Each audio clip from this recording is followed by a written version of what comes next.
The US Army's announcement to cut 24,000 soldiers from its ranks has become a hot topic in the conversations about national security. This choice is not a unique incident, rather it is the result of persistent issues that have made recruiting for the military more difficult over time. Such a large troop reduction has far-reaching ramifications for operational preparedness, strategic deterrence, and the Army's place in world geopolitics. The ability to project strength and act quickly in times of international crisis is critical because the United States faces a wide range of complicated threats, from non-state actors using asymmetrical tactics to state rivals asserting their influence on the international scene. As a result, there are serious concerns regarding how the Army will manage these operational needs with a smaller force due to the personnel reductions.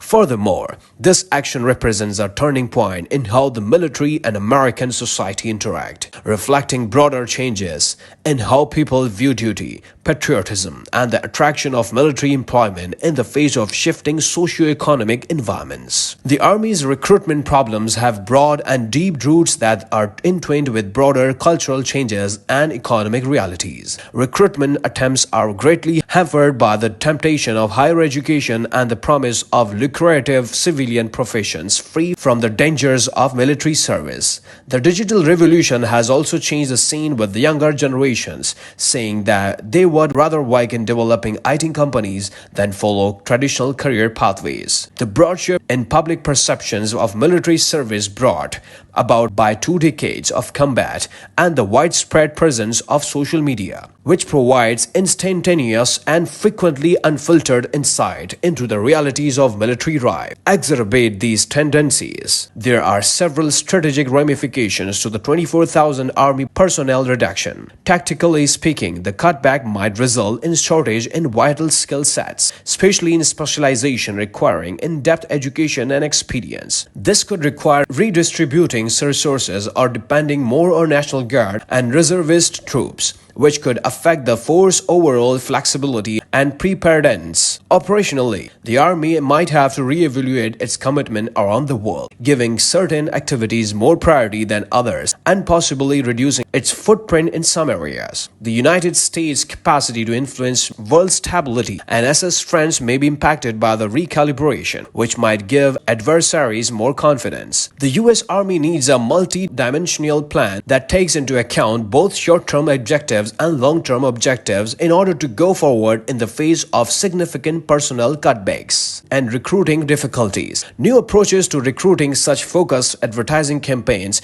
improved rewards, and expedited enlisting procedures, can draw in a fresh round of warriors. In order to ensure that the force is capable and ready, even in the face of declining numbers, the Army must simultaneously keep improving its training and development initiatives.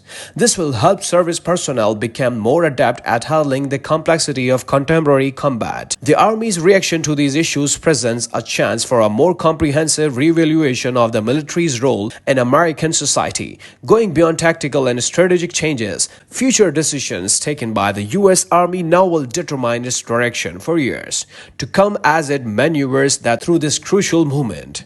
The Army can guarantee that it continues to be a strong, flexible, and efficient tool of national defense by tackling the intricate web of issues, causing shortages in recruiting and making adjustments to the changing face of international threats. The Army can become stronger and more robust in the face of 21st century problems if it has a strategic vision and is dedicated to innovation and adaptability. The route ahead is definitely difficult.